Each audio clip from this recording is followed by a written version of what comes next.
Good morning, ladies and gentlemen, and you're welcome back to my YouTube channel. You see, this is a very good, beautiful morning, and as you can see, we are already in the gumboots, and here is say hi to people. Say hi. Okay, so this is Ndinayo Bednego. He's one of my actually my brothers. No, my son. He's my son. I'm very old. This is my son. So we are going to see how we can get sand. So we are going to where they get sand from. So let's go. Okay.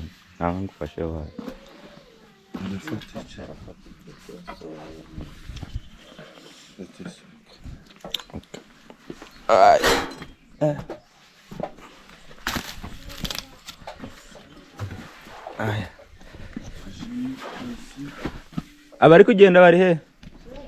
Kalam.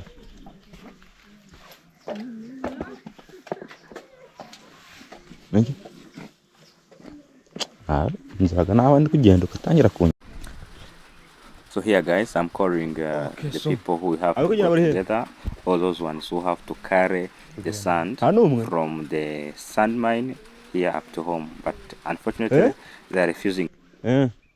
Abugo nyina ni murembo.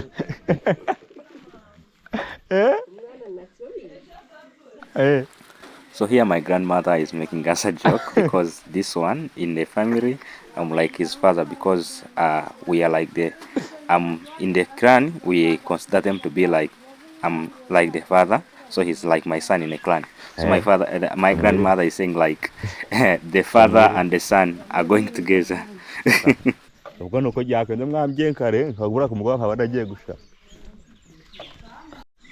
Okay, so guys, because of African workouts, you understand, the people who I trusted, who I knew that they wanna go to carry my son, they have actually refused, so we have to look for others.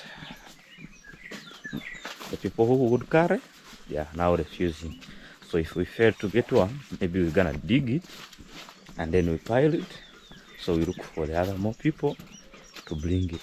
That's maybe could be the solution, because the people I trusted, I know that they wanna carry, they have refused. Okay. So maybe let me go and look for others, and I'll see how it's the situation you wanna go. Hi.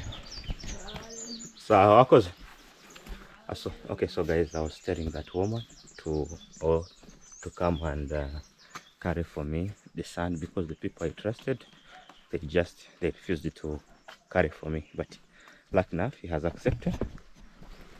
Okay,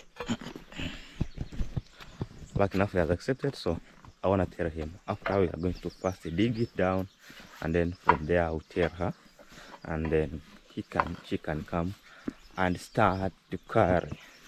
Okay, so it's a beautiful morning. As you can see, the sun is rising all the way there in the east, and we're enjoying the sunrise.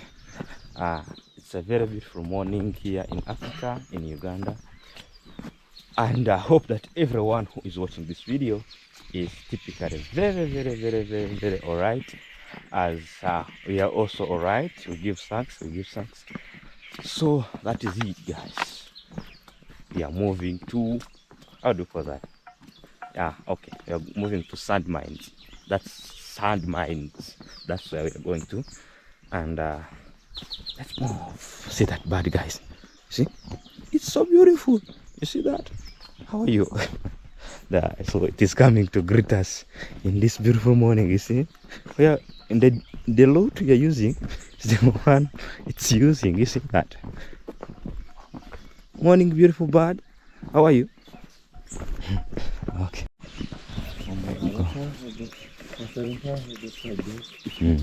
Nobody hanging your cousin. So they're saying like this, in this way, they just made a very beautiful road, at least a vehicle can reach anywhere.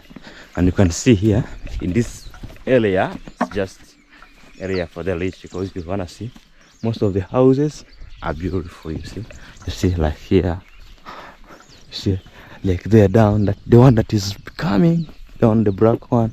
So at least here people build, not people build. So we are still on the way.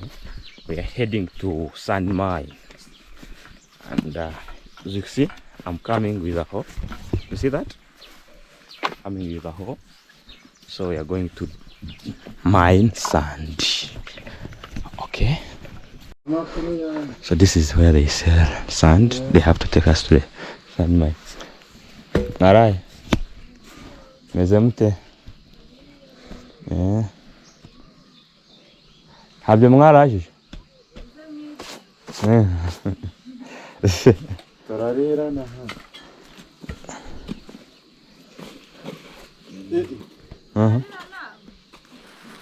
This is the man who has to sell us the sand, but he was claiming like his mother is the one who is in charge. So, but he partially accepted for us so that we can start mining. So let's go down and see the mine, how it is, and whether we can start mining. So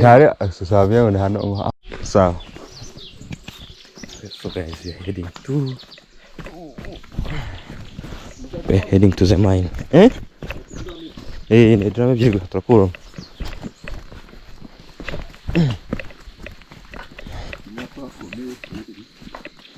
Oh yeah.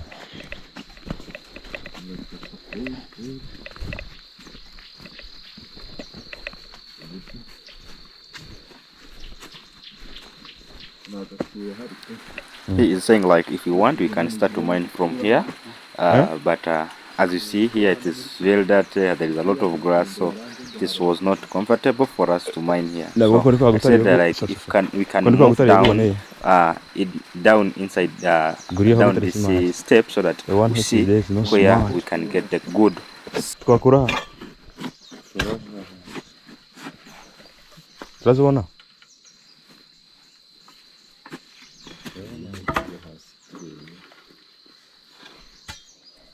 Wajya ntawe rwo gucukuramo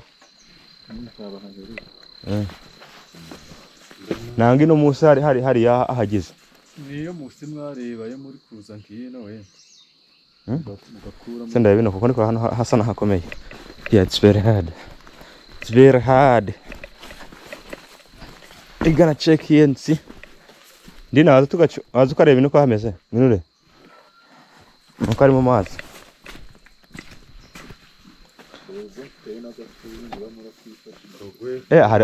Hari n'agasituru inako gukoresha gusumba isuka kugira kuko aka kabaga kagufi ntuka twahera naguno barawugose no kandi ngugu. I'm asking whether this sand here is bought. She's saying that this one is bought, but the one that is here, the one that is fresh behind us, I think you can see this one is not bought. So we're gonna start with this one because this was a landslide that slided from up from the up the hip downward. So we're gonna start with this one already.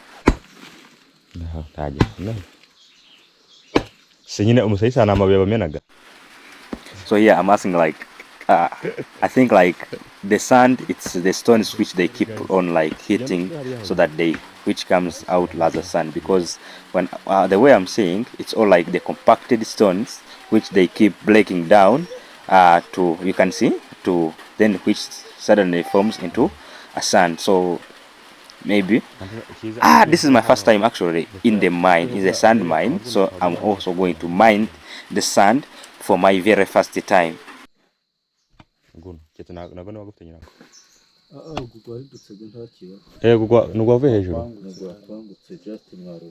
Okay, so antu bagahereka bono just ukawutabura wabikenze ukawutabura kujya baje bakawuhera aho bari gucukura hano byakwanga agacukura hariya sibyo hari kibazo ikintu mbese si kimwe kukwanguhiriza sibyo. So okay, so guys, I'm saying like, because here there's one to begin with. Yeah, there's one to begin with. So I wanted just to start with these ones because the guy wanted to just mine the other side up. So I'm feeling like we can start with this one, which slided from the hill. There up. Okay. See, let me beat one. See.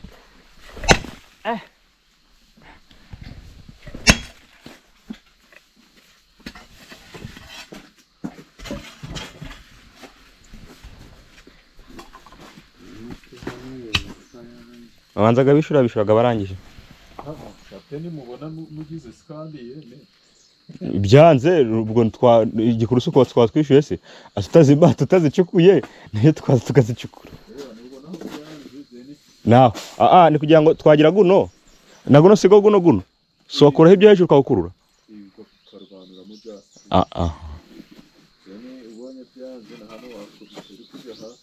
Ayandi ntufashe ku ngingo just kwamanuka. Okay, sawa. Okay. Okay, sawa. Okay. So he was telling us that we don't need to touch on the how do you call this? Okay.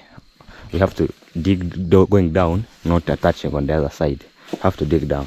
So I was saying like we can begin with this one, then we also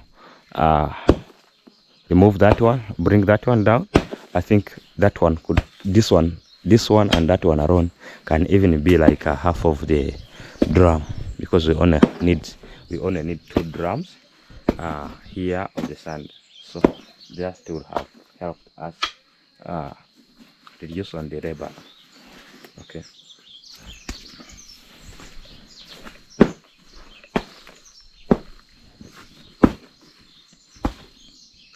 So they were saying like mining 2 drums, it has to be 60,000, just which you have to pay the owner of the sand.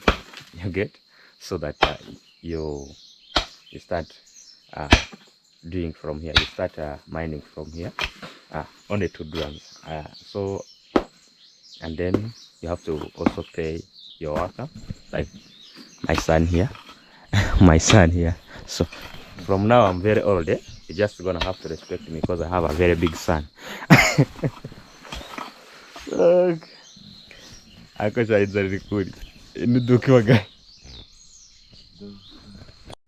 I'm already feeling so hungry because we just walked up from the home and we just came directly. So I'm feeling hungry, and I know that also my son there is feeling hungry.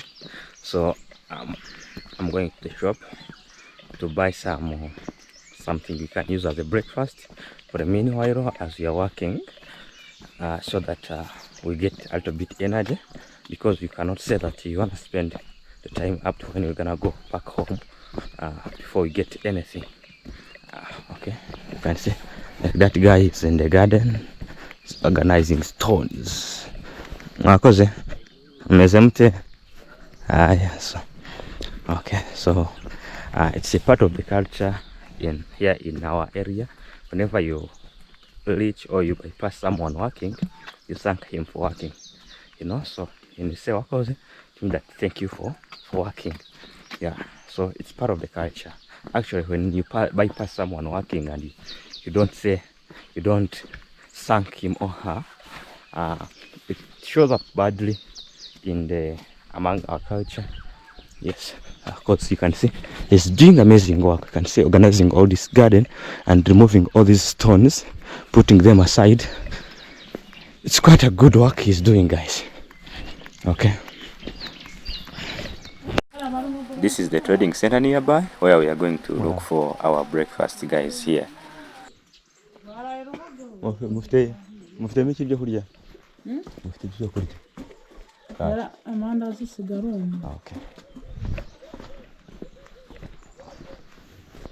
Abino. Code. Abino. Beaturguruka go kigendera amakuru. Mandazi nizinga hano.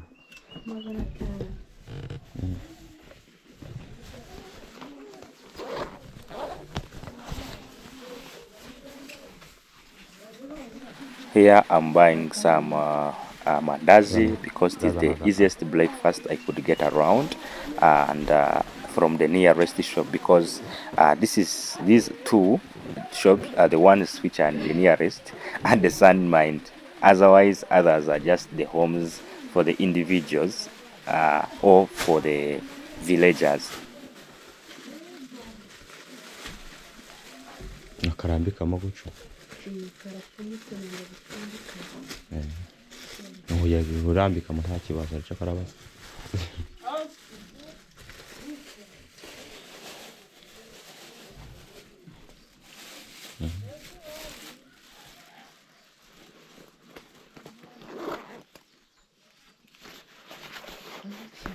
So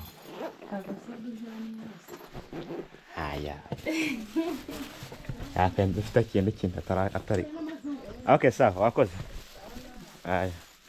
Okay, so guys, I've decided to buy mandazi, and you know I cannot eat from here on, so I have to take for my son. So I bought 4, so each one of us will take 2, so that we get energetic, and then we mine our sand so hard. You get? Okay guys, so we are moving. Let me move back. That's our breakfast in the mine. You get? Okay.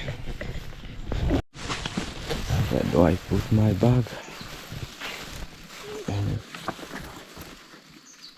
Put it here.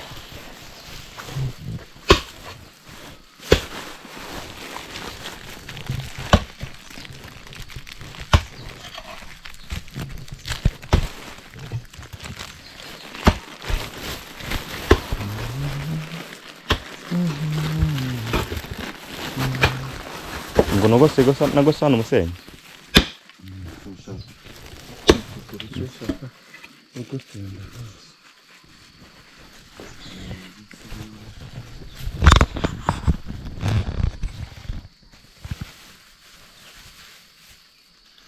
So guys, this is the breakfast dinner.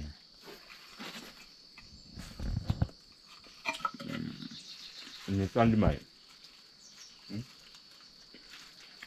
So I'm telling these people that this is a breakfast in the sand mine. You see? This is where we're getting our sand from. And we're a little bit hungry, so let me sit here.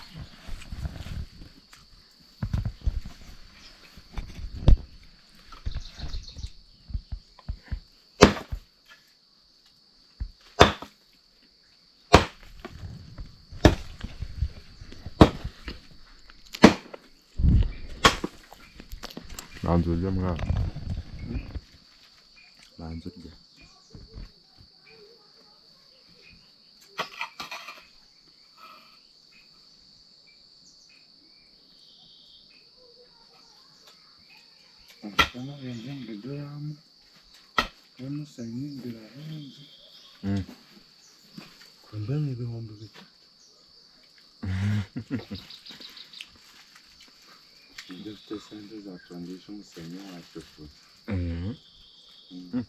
None ukompyarinze gutundisha n'imodoka igenda iki imodoka sha no imodoka ya midwa ngahe 12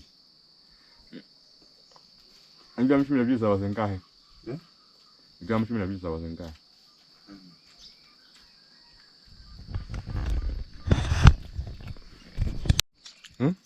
Dami kwa chimi nene batondesha imodoka none kandi imodoka amamodoka sempati nini cyane ngabasalo tumuta bari kubona umunama 14 kuna ncho chimwe man. So guys, we are comparing like if you want to use a roller when you're bringing to your home a sand like where we are, or using people to carry. We are seeing that which one is more expensive than another one. But so we are comparing. We are saying that if you use people to carry the same sand that is equivalent to the lorry, you can just be saving 10,000.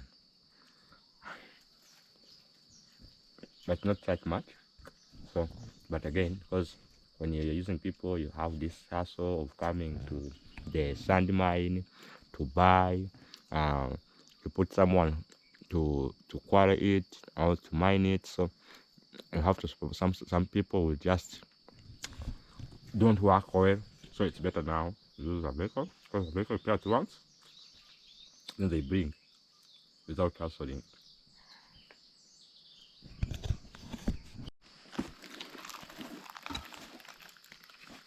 Our village boy, guys, is village boy here is in a sand mine. Okay. Hey.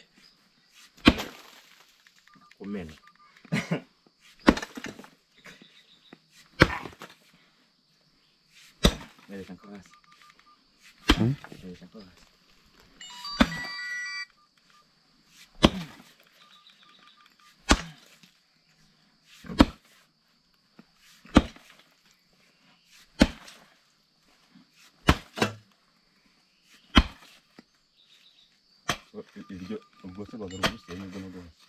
Mm-hmm.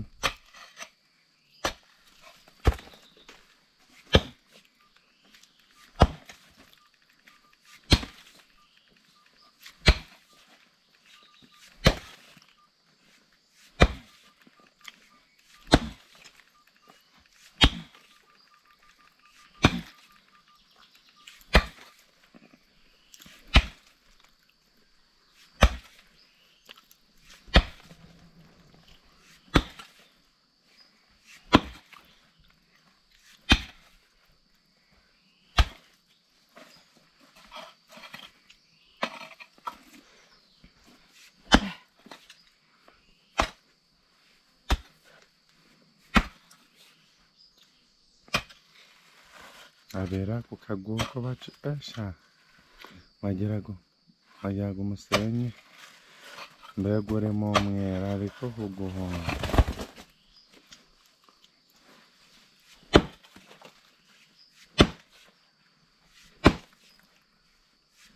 Nyana siko ni kureba bifunye turi kumanyura ku ruhande arakuja hasi ntababona hoga rugushikura rukuja hasi kuba nabona uba nabona.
Cyari kinini.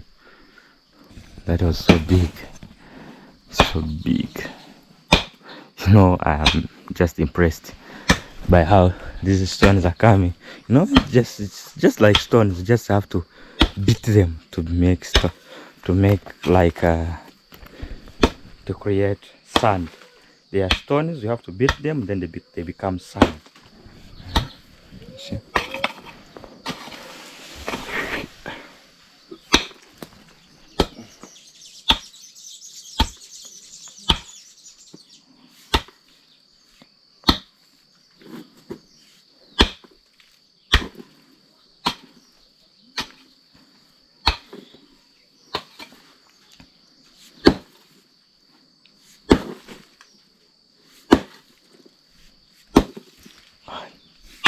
See how the sand, how they mine sand, guys.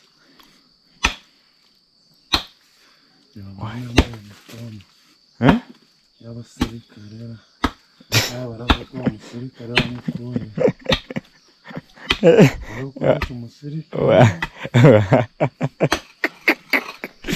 So the guy is like, he's putting on the uniform for the soldiers. But it's not a uniform, you know, you can just buy it from the market or from the shop. So except that it looks like them but doesn't have a badge, so that's what differentiates it from the uniform for the soldiers. So saying like, you see him with the uniform, you'll be like, where did you get that soldier from? No.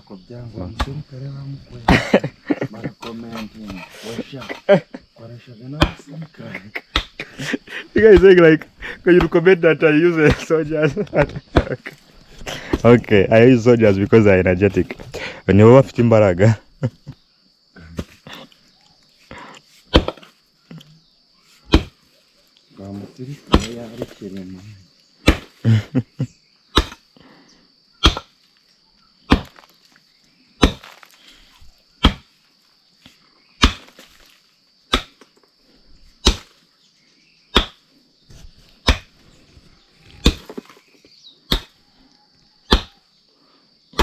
Irasi turabikuruza isuka.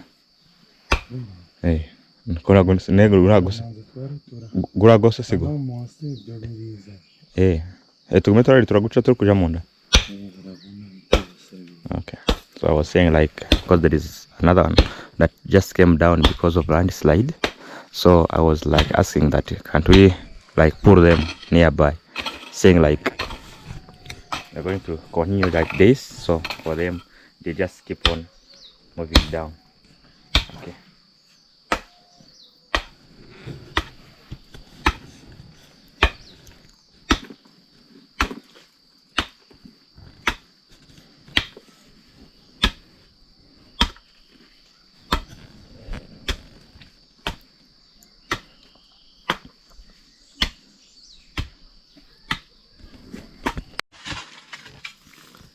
So guys, you see we are almost finishing up, you know. You can see we are almost have dug like one drum. I think this is almost like one drum. So we are remaining with to dig another drum. Then we're gonna go and tell the ladies who have to come and take and carry it from here up to my home. Yes, and then we see even what else we have to do, because we also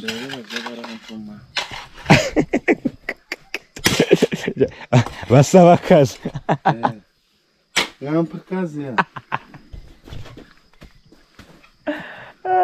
The guy is saying that he want a job, so anyone who has the job, okay, DM me. I will connect you to him because he's my son.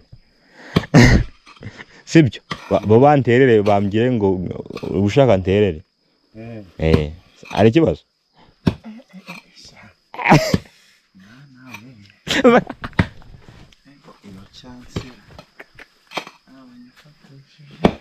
So go ahead and have a job, just DM me. I'll connect you to my son.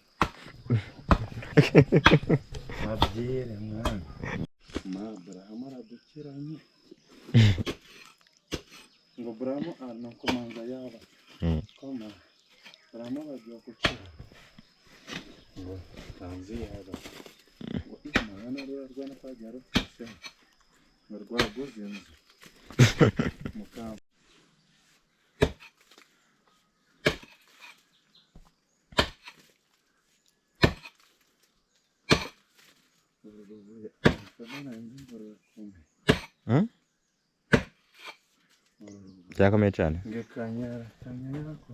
yavunika.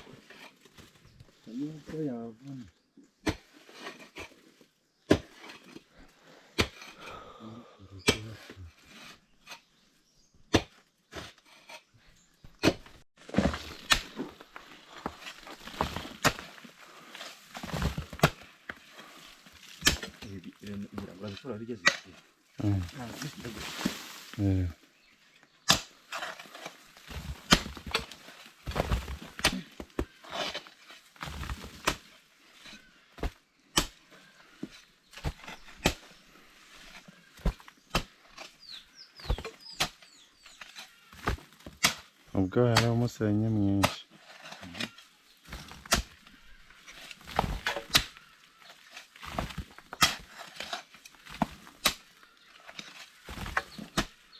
uzi ubwo hejuru ko hari umusenyi gubonera naho kubese so.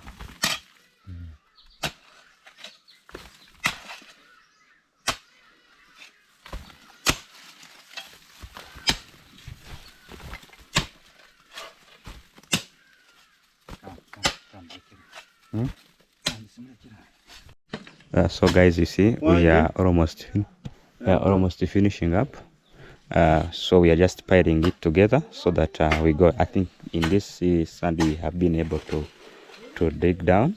It may be enough for 2 drums. 2 drums may be enough. So we are just going to pile it up, and then I'm just gonna go back home and I tell those people who I have communicated to, because remember the one I talked to yesterday, they just refused. They said that they are not going to carry my son. I don't know why, you know.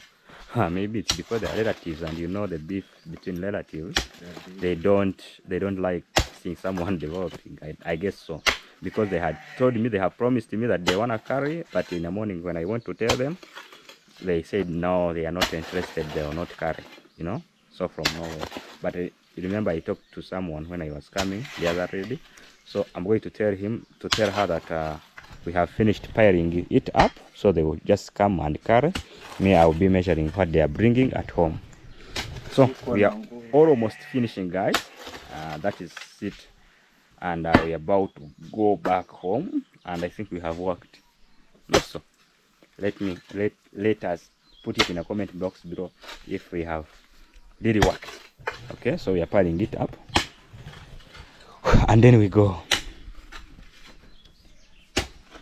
Shakufuga. You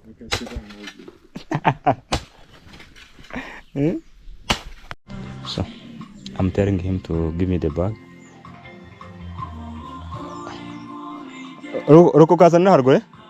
So okay, guys, so we are done. So I have to go to pay the owners of the sand, and then we see they are also making some stoves. These are stoves they are making. Umusaza turarangije niba ducukuye iramana niba itaramana ntambizi.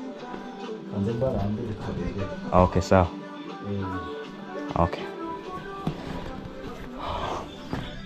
okay guys, so from music. Okay, so guys, we are almost finishing up. I'm not going to go.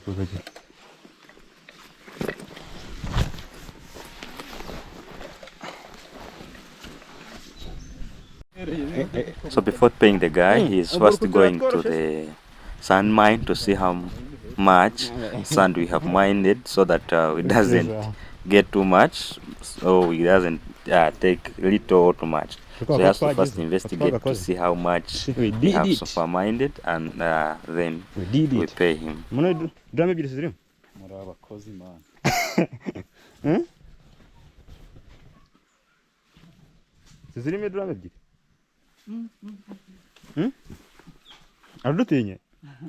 The guy is scared of us. Oh yeah. Turabasore. Uko tuyoka dukinisha. Umuntu uzigize icyo zose zabingahe? Ubariranyije. Ntazo enye ntazo. Simara tunda muri gupima igikuru. Irase bari gupima. Janende obana banazaba kegere neguko. Izi rafure ni shatu. Kazi na.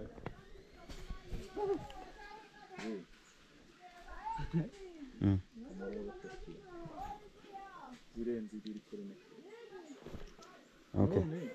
Simuragaruka murashomba ryari? No, abara no gona gutangira gushomba. Mukecuru katari yaza kurenga mwizigamira. None rihe tuto kugenda gutangira gushomba tutona kugwizawe tukigendera twebwe. Abagore bagashomba.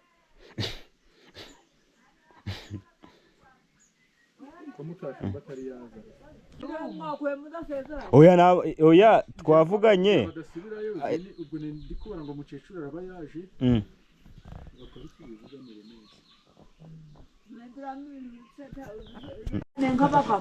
mwemera mumfasha zino mumfashikiriye zino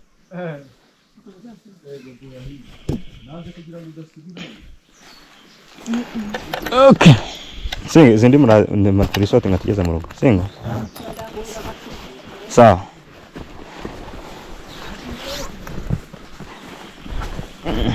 wabaye kugira udasubira ari kuconza icaza anarakurumba sawa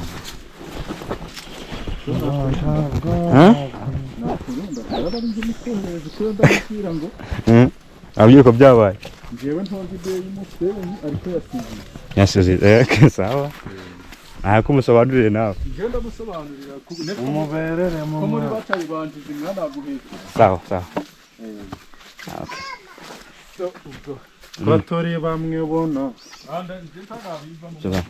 okay, so guys, I was paying for, you know, the owner of the sand and giving some little money for the people who are going to carry the sand, so that because, you know, they wanted some little money to be using, and then as they bring, I'll finish up their payment.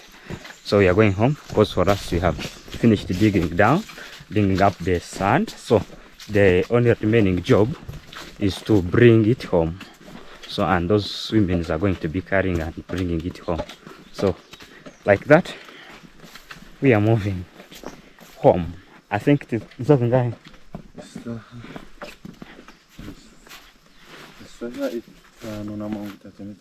Okay, it is you see, it's almost midday. It is 11:30.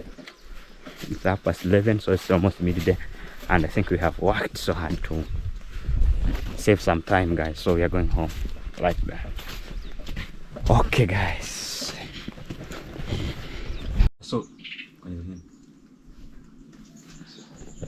So guys, we have so far reached home, and I want to do this one. I want to organize this one here so that we see just bend it inside or inward. So I want to make sure that I make it a little bit bigger, so that the sand which will be, because this is the one we are going to be using measuring sand, so that the sand which will be going inside will have to be much, you know, but those people give me a lot of sand, you know? I want to do like this.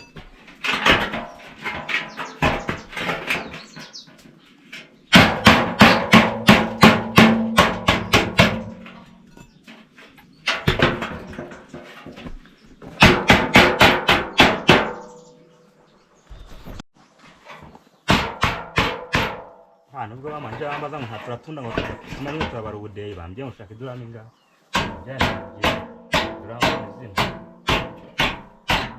bara yakubanga idurami ngino ngarebe nako bafuna idurami ngo babara nka 13 nabyo na 12 baraga bavuze ngira ngo wanyine ni kuretoza na 12 menshi handi haba 12 hazigeraga bano bari kwiga gumye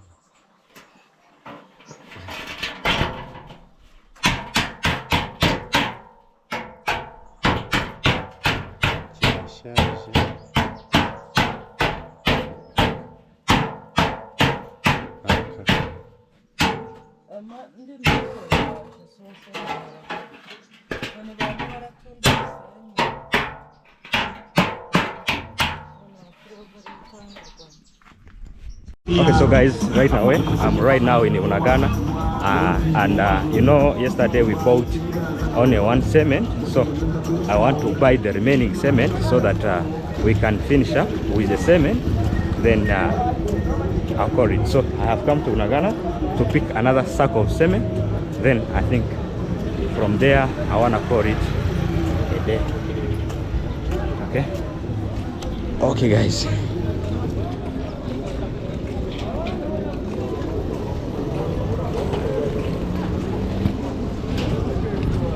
Mara, amakuru.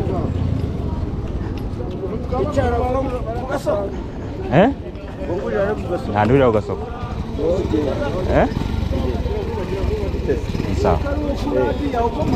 Urageraho zingahe? Makumyabiri n'iki? Agafu ka simenti.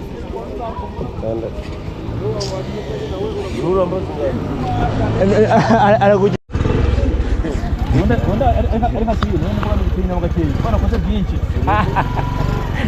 Nawe yisigaga. Kuko ni ameruka kera. Okay, so guys, we are going out there because I saw like I could go and pick from up there, but it's not becoming. I think like there's no one who has it up, so I think I can still pick from my favorite hardware, you know. So I go just go ahead. Nasa buri Now I go for cigar. kugira ngo ibintu mungwanye Oh, yani bitatu. naja kuna ejo ajanyaka andi. wapi bitatu ndo zavamo Hambra yaguye. oya nampaguye yuko ntabwo nuko nampaguye yo nanjye marikora utumu Ngariko ni akoni. Ari ugasoko yenyine ni hano ku transforma hano na iwacu ngombi kwa ndahazi mu rugwera ko haramo yesira aha ntabwo n'umuntu utaje aha naho na rwose. Mara. Wampaka andika foka.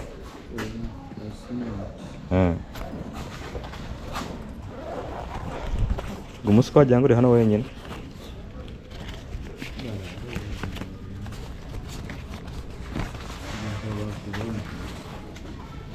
Zana gafuka ka simenti. Kama.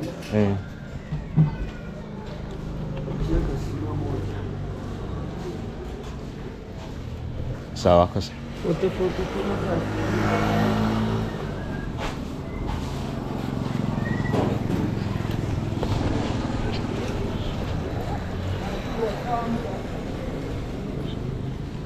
Sawa. Sawa.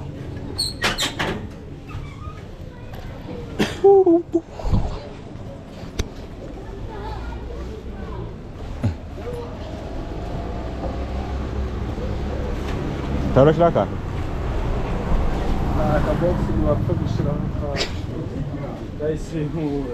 Okay, sawa. Sawa nubwo kare noneho. sawa. Aye.